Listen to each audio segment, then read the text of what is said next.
SER Podcast. El Gobierno y la Generalitat de Cataluña están reunidos ahora mismo con las empresas del sector porcino para analizar el escenario muy delicado que se plantea con el brote de peste porcina en Barcelona. La Generalitat baraja como hipótesis muy probable que uno de los jabalíes contaminados se comiera un bocadillo que ya estaba infectado. Un bocadillo que estuviera ahí tirado en una zona de basura. És una possibilitat molt probable doncs, que sí, que fos d'un menjar contaminat, que estigués en unes escombraries i que, per tant, algun porc senglar ho mengés. El conseller Óscar Ordeig, hoy en SER Cataluña, lo del embutido contaminado no está confirmado como origen del foco, pero a esta hora es la hipótesis con la que trabaja la Generalitat. Ahora vamos al detalle. Antes, vuelve la lluvia y se mantiene el frío. Jordi Carbó, buenas tardes. Buenas tardes. Ya empieza a llover en Galicia, lo hará hasta mañana a primeras horas, lluvia que se extenderá de madrugada al Cantábrico, Castilla y León, Extremadura y el Alto Ebro. Después, durante la mañana va a llover en gran parte del interior peninsular y a última hora algunos chubascos pero débiles en el Mediterráneo. Las temperaturas van a subir las mínimas, bajarán las máximas, pero como decías, en general mañana sensación de ambiente frío. Y ahí media hora 25 deportes. Gallego, buenas tardes. Buenas tardes. Hoy se cierra la jornada de Liga en Primera con el Rayo Valencia, que se juega a las 9 y estamos en la víspera de la gran final de la Nation League femenina. Mañana partido de vuelta en el Metropolitano, España-Alemania. Sin Aitana Bonmatí, hoy se ha confirmado que tiene una fractura de peroné, será intervenida quirúrgicamente y estará 4 meses de baja.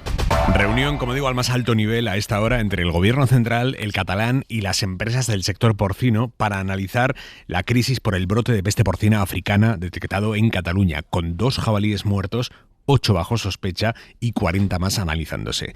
Cataluña trabaja con una primera hipótesis de contagio, que es la de que uno de los jabalíes, rebuscando en un contenedor de basura o en una zona con mucha basura, comiera un bocadillo con embutido en mal estado. Porque en esa zona, explican, hay mucho transportista que pudo haberlo traído, pudo haberlo tirado. Pero todo esto está por confirmar. Los contagios se han dado en animales salvajes y no hay ninguna granja afectada de momento. Barcelona, Susana Ruiz. No se ha detectado ningún caso sospechoso fuera de los 6 kilómetros blindados del Parc de Collserola, tampoco ninguno en granjas de cerdos. Por lo tanto, la cifra se mantiene en 2 jabalíes confirmados y 8 en estudio. Todos aparecieron muertos dentro de ese radio del parque, lo cual es una buena noticia, según el conseller Óscar Ordeig, ya que quiere decir que el brote no se ha extendido más allá del perímetro cercado. Más de 400 agentes rurales y un centenar de militares de la UME están peinando el terreno por si hay más animales afectados. Y Ordeig pide col·laboració ciudadana. Aquesta és una crisi que serà impossible de gestionar només amb els cossos i forces. Esta crisis no la pueden gestionar solo los cuerpos de seguridad, dice, y apela a la responsabilidad individual para que nadie entre en la zona perimetrada. La peste porcina africana golpea a un sector importantísimo en la economía española. El sector del porcino factura anualmente unos 25.000 millones de euros y 8.800 millones, más de un tercio de las ventas, depende de las exportaciones. Por eso, tanto para el sector como para las autoridades, una de las principales prioridades, además de limitar la expansión del brote de peste porcina africana, es poder mantener las relaciones comerciales con terceros países que se distribuyen ahora mismo en 3 escenarios. Los que mantienen abiertas sus fronteras, como la Unión Europea, que supone casi un 60% de las ventas exteriores del sector; los que mantienen las exportaciones bloqueadas, que son en torno a una veintena de países, entre los que se encuentran Japón, Taiwán o México; y un tercer grupo que aceptan la regionalización, es decir, que van a seguir comprando porcino de todas las provincias españolas, excepto de la de Barcelona. Un grupo en el que se encuentra China, uno de los países más importantes para el sector, puesto que el año pasado importó unos 1.100 millones de euros en productos de porcino español, 200 millones solo de la provincia de Barcelona. Información de Sira Valdés. El Partido Popular ha decidido premiar el buen hacer de Carlos Mazón subiéndole el sueldo para que no cobre como un diputado raso. Saben que ha dimitido como presidente valenciano, pero no como diputado, para mantener el aforamiento y que no la pueden imputar. El partido no solo no le pide que entregue el acta y que se vaya del todo, sino que le permite seguir aforado, y le acaban de premiar con la portavocía de una comisión que no se reúne prácticamente nunca. Es una comisión que lleva 5 años sin reunirse. Es la comisión de reglamento, La última vez que se reunió fue en 2020, porque solo aborda cambios en el reglamento del Parlamento Autonómico, de las Cortes Valencianas, y eso es muy extraño, así que lleva 5 años sin reunirse esa comisión. Pero Mazón va a cobrar 634 euros al mes de plus por ser el portavoz del PP en esa comisión. La oposición dice que el PP no tiene vergüenza. José Muñoz, portavoz de los socialistas. Otra indignidad más del Partido Popular y también del nuevo presidente, de Pérez Llorca, que demuestra que está absolutamente ligado a Carlos Mazón.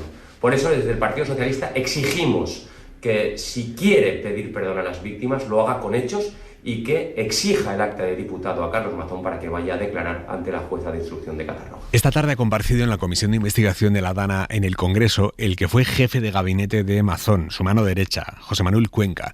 Él es quien le dijo a la consellera Salomé Pradas el día 20, antes de las 2, que no molestara al presidente. Que todo lo que se tuviera que decir que se lo dijera a él, porque el presidente estaba de actos. Ahora, José Manuel Cuenca asegura que no recuerda exactamente la conversación, pero que en todo caso es normal que le dijera algo así a la consejera de Emergencias porque al fin y al cabo Mazón efectivamente tenía muchos actos. Que yo no recuerdo en absoluto esa conversación. Vale, pues usted no recuerda que le dijera a la señora Pradas... Que revisando el listado, ese día yo hablé con ella, la llamé a las 13:20 horas. La agenda pública del presidente a esa hora tenía un acto, como todos ustedes saben, en la Consellería, de Sanidad. No me está contestando, señor Cuenca. Iba a empezar otro a las 14 horas en el Palau de la Generalitat con los sindicatos. Entonces a mí es normal que yo le hubiera dicho a la consellera que como tenía esos actos me llamara a mí. Y después la comida con Vilaplana en el Ventorro, que eso a Cuenca se le ha olvidado. Salomé Pradas, la entonces consejera de Emergencias, comparecerá en el Congreso el próximo 15 de diciembre. El emérito lleva un paso más allá su desafío a Zarzuela y a su hijo, y ya no es solo que dé entrevistas en la tele francesa diciendo que no se arrepiente de nada, es que se ha grabado un vídeo demencial, con una pantalla con una bandera de España de fondo, como si fuera el mensaje de Navidad, hablando de la transición. Juan Carlos I se graba un vídeo hablando de la transición una semana después de que Zarzuela le dejara fuera de los actos oficiales por los 50 años de la monarquía. Quiero dejar un breve mensaje para los jóvenes españoles, sobre todo para todos los que no conocéis la historia de España. Quiero que sepáis que vuestros padres, vuestros abuelos y muchos españoles unidos conseguimos hacer una transición ejemplar. En 48 horas se publica en España su libro de memorias, ese libro en el que, entre otras cosas, alaba la figura de Franco, y Juan Carlos I ha decidido difundir este vídeo en el que pide a los jóvenes que apoyen a Felipe VI. Desde Zarzuela, normalmente no suelen decir nada cuando se les pregunta por Juan Carlos I, hoy sí han dejado claro que consideran que este vídeo que se ha grabado Juan Carlos I es inoportuno e innecesario. María Manjabacas. Con la bandera de España ondeando a sus espaldas, el emérito se ha grabado un vídeo de 1 minuto y medio en el que reivindica la transición. Está dirigido a los jóvenes que no la vivieron para que sepan, sin distorsiones interesadas, que fue ejemplar, gracias al esfuerzo y a la generosidad de las generaciones anteriores. Este es el legado que yo os he podido dejar, dice textualmente, y a continuación pide. Os pido que apoyéis a mi hijo, el rey Felipe, en este duro trabajo que es unir a todos los españoles y que España siga siendo y jugando un papel tan relevante en el mundo. Gracias por escucharme. Fuentes de Zarzuela se desentienden del libro, no estaban informados, no entienden el objetivo, pero de contexto 2 circunstancias. Se enfadó por la exclusión del acto institucional y quiere promocionar la transición y su libro de memorias que se publica el miércoles en España. Santos Cerdán dice que dará explicaciones a su debido tiempo. Señor Cerdán, dijo que iba a dar explicaciones, dirá a su debido tiempo. A su debido tiempo, no se oye bien, pero es lo que les ha contestado a los periodistas que le estaban esperando a las puertas del juzgado en el que Santos Cerdán tiene que firmar cada 15 días. El PP ha anunciado hoy que va a llamar a declarar a Cerdán en el Senado el 17 de diciembre, a 2 días del cierre de la campaña de las elecciones extremeñas. Y dicen que van a convocar más manifestaciones contra el gobierno, como la de este domingo, en la que Feijóo sugirió que Sánchez acabará en la cárcel y Ayuso dijo que ETA está preparando su asalto al País Vasco y a Navarra. David Junquera, buenas tardes. Buenas tardes. Tellado no ha llegado a subir tanto el volumen argumental, pero aboga por subir otro volumen. El sanchismo empieza a cantar. Lo hace desde fuera y desde dentro de la cárcel. Y el PP va a subir el volumen para que toda España escuche la traviata sanchista. Esto lo que quiere decir es que el PP le da pábulo a todo lo que están largando los recién entrados en prisión, Koldo, Ábalos y su entorno, y de ahí la llamada Cerdán. Para que explique el cheque en blanco que en nombre del presidente del gobierno ofreció a Ábalos para que no contara los secretos del sanchismo.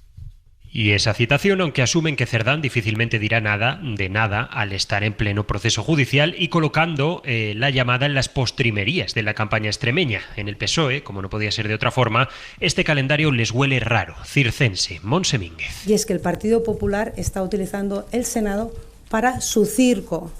Y eso es en lo que están convirtiendo la institución tan importante como es el Senado. Pero es que a Vox tampoco le terminan de convencer los manejos populares y exigen a Feijóo que se deje de comisión, de manifestación y pase a la moción de censura. Y el señor Feijóo, que puede presentar una moción de censura, dice, pues como no quiero presentarla, para disimular, convoco una manifestación en domingo. ¿Y qué pasa? ¿Cuánto le importa al tirano que salgamos a la calle? Cuando uno tiene capacidad de hacer otras cosas, pues que haga. El que puede hacer que haga de Aznar, pero en modo Abascal. El PP ya ha dicho que no lo descarta, no descarta la moción, pero que no hará una moción para perder y que ahora pues no dan los números. Por cierto, a esa concentración de ayer convocada por el PP contra la corrupción del PSOE, a esa concentración ayer fue una delegación del PP de Almería, todo ufano, vinieron desde Almería, los del PP de Almería, con la que tienen allí montada, y allí se plantaron. Contentísimos con su pancarta. Hoy en Almería han investido al nuevo presidente de la Diputación tras la renuncia al cargo de Javier Aureliano García, que este era el presidente al que la UCO sitúa dentro de una trama de cobro de mordidas a cambio del amaño de adjudicaciones. La UCO encontró en la despensa de la hermana de este hombre más de 7.600 euros en efectivo con un cartelito que ponía «Este dinero es de Javier Aureliano». Bueno, después de que lo detuvieran, este hombre dimitió. Hoy han investido a su sucesor, José Antonio García del PP, que por cierto era vicepresidente quinto de la Diputación. Y en lugar de desmarcarse de los claros indicios de corrupción de su antecesor, le ha dado mucho calor en su discurso. He de reconocer que han sido semanas complicadas para nosotros. En este sentido me gustaría reconocer el trabajo de dos personas y sus familias que están pasando un mal momento y que confío plenamente en que puedan demostrar su inocencia. El Consejo de Ministros va a aprobar mañana el ascenso a general del coronel Rafael Yuste, que hasta ahora era el máximo responsable de la UCO, de la Guardia Civil, la Unidad Central Operativa, que es la unidad que lleva todas las investigaciones que marcan de arriba abajo el panorama político. También está, por cierto, la de la Diputación de Almería.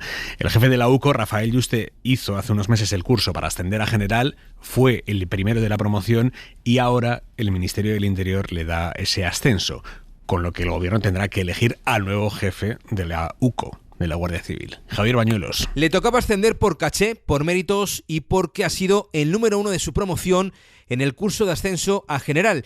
Esa es la lectura en la que coinciden todas las fuentes consultadas por la SER dentro de la propia Guardia Civil, entre mandos al más alto nivel, generales, incluso también dentro de la propia UCO, donde nos recuerdan que el mensaje que se repite dentro de esta unidad de élite, cada vez que se enfrentan a un relevo de sus jefes, es que deben seguir siendo impermeables a cualquier tipo de presión. Aunque el ascenso de Rafael Yuste coincide con todas las investigaciones abiertas en la órbita del Partido Socialista, lo cierto es que este relevo en la cúpula de la UCO ya estaba previsto porque Rafael Yuste se presentó de forma voluntaria al curso de ascenso a general en enero de este año, lo aprobó y es ahora cuando el Ministerio del Interior ha optado por ascenderle junto a otro coronel.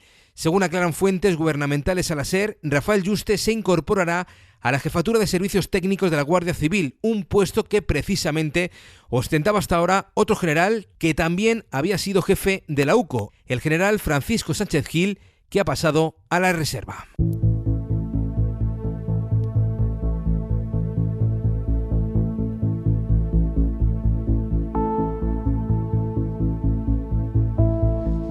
La policía ha desarticulado la primera célula en España de un grupo supremacista neonazi que quería desatar en nuestro país una guerra racial. Es el grupo paramilitar The Base, fundado en Estados Unidos y considerado terrorista en la Unión Europea. La policía ha detenido a 3 hombres que operaban desde Castellón y que tenían planeado atentar contra políticos, inmigrantes y el colectivo LGTBI. Bañuelos. Detectaron que tenían todo listo para atentar, varias pistolas, una de ellas con silenciador, y tenían también marcados sus objetivos: políticos en activo, agentes, miembros de la comunidad judía y musulmana, inmigrantes y también varios grupos LGTBI, según confirman al SER fuentes de la investigación.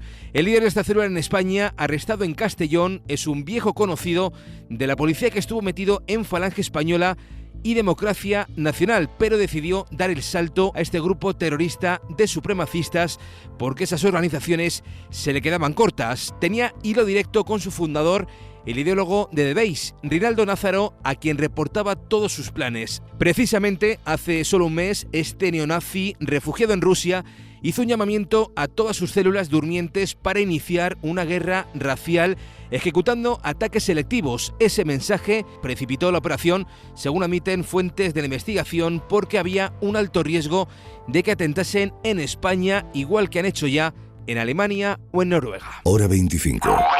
Aimar Bretos. Con estos aplausos ha terminado el minuto de silencio guardado hoy en Jaén tras la muerte este fin de semana de dos chicas, dos adolescentes de 15 y 16 años, en un parque de la ciudad. El instituto en el que estudiaba una de ellas el curso pasado abrió un protocolo de autolesiones, que después trasladó al centro en el que la chica estaba matriculada ahora. La otra de las jóvenes no estaba estudiando. El suicidio es la principal hipótesis que maneja la policía, aunque el padre de una de las chicas lo ha descartado hoy completamente en Canal Sur. Nuestra niña jamás llegó a manifestar ni la más remota posibilidad de estar aburrida, ni de querer quitarse la vida.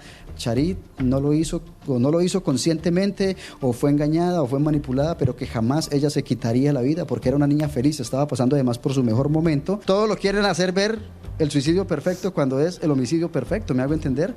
¿Qué sabemos de la investigación? Radio Jaén, César García. La Brigada Judicial de la Policía Nacional continúa con el esclarecimiento de los hechos mientras permanece decretado el secreto de sumario. Sin embargo, el subdelegado del Gobierno Central en Jaén, Manuel Fernández, recalcaba que ahora mismo todas las líneas de investigación están abiertas. La seguridad, vuelvo a trasladarle, de que todas las líneas de investigación están abiertas y de la que la policía no va a cesar su trabajo. Por su parte, la Junta ha señalado que en el instituto actual no han ocurrido episodios de bullying, una situación que algunos amigos denunciaron que sí había tenido lugar en otros institutos previamente. Una de ellas, según la Consejería de Desarrollo Educativo, contaba con un protocolo de autolesiones que se había abierto en un centro educativo público de la capital, en el que había estudiado en el curso 23-24 y que continuó en otro instituto en el que estuvo el año pasado. Hora 25.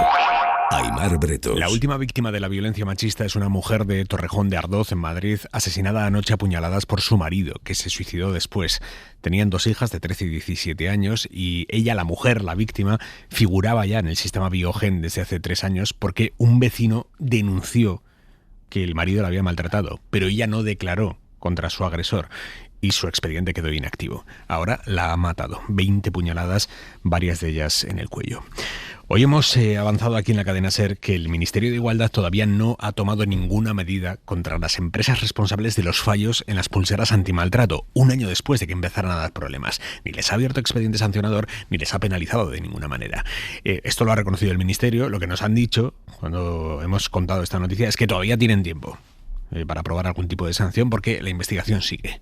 Mariela Lourido, buenas tardes. Buenas tardes, Aimar. Hay 2 investigaciones abiertas, dice la ministra de Igualdad, Ana Redondo, una auditoría externa y otra interna. La penalización o sanciones por los fallos e incumplimiento del contrato dependerá de lo que concluyan. Hasta que el contrato no concluya, que es en mayo de 2026, hay tiempo para exigir esas responsabilidades. No podemos exigir unas responsabilidades cuando no hay todavía unas conclusiones derivadas de esas investigaciones. Son investigaciones que llevan tiempo, son investigaciones rigurosas. Investigaciones de las que nada se dice en el documento del portal de transparencia al que ha tenido acceso la cadena SER y que confirma que no hay expediente sancionador abierto ni penalizaciones a Vodafone y Securitas por la pérdida de datos en el sistema Cometa que afectaron a los quebrantamientos de órdenes de alejamiento de los maltratadores. En el escrito, Igualdad reconoce también que no hay actas mensuales ni informes oficiales de seguimiento, sino notas internas, borradores y opiniones.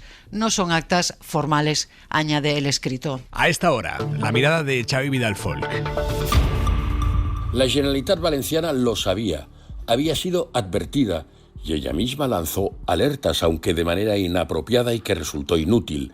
Salomé Pradas, la consejera autonómica de emergencias cuando la DANA, lo negó anoche todo.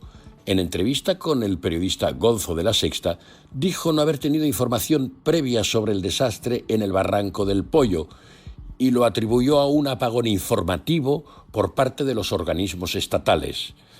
Pradas especificó anoche literalmente: no se tuvo la información del Barranco del Pollo en toda la tarde, y volvió a insistir: lo que jamás voy a superar es no haber tenido la información del Barranco del Pollo. Pero estas declaraciones no cuadran con el hecho de que la delegada del gobierno, Pilar Bernabé, le ofreció la ayuda de la unidad militar de emergencias a las 12:23 horas. Tampoco encaja con los vídeos aportados a la juez de Catarroja, que fueron grabados en la mañana fatídica. Un empleado del servicio telefónico de emergencias 112 le habló de todo el tema de los barrancos y ella contestó literalmente: eso es lo que nos está preocupando más. A renglón seguido, otro empleado le indicó varios puntos de peligro extremo y ella remató: el Barranco del Pollo, sí, sí. Y desde luego es lo contrario de un tuit que hoy publicaba Televisión Española. Quizá Pradas no lo recordaba anoche, pero es de recordar, porque lo firmó ella misma. Alertaba así a la población: pedimos mucha precaución a los vecinos de los municipios por donde discurren el río Magro y el Barranco del Pollo. Hemos decretado la emergencia hidrológica en esas zonas. Sigan los consejos de los servicios de emergencias. No crucen los cauces ni se acerquen a las laderas. Lo firmó y envió a las 2:20 de la tarde, a las 14:20. Solo cabe añadir que si eso mismo lo hubiera interiorizado, si se hubiera creído a sí misma o la hubiese creído Carlos Mazón, si lo hubiera distribuido a los teléfonos móviles con carácter universal y no 6 horas después, no habría habido 2 centenares de muertos. Para no perderte ningún episodio, síguenos en la aplicación o la web de la SER, Podium Podcast o tu plataforma de audio favorita.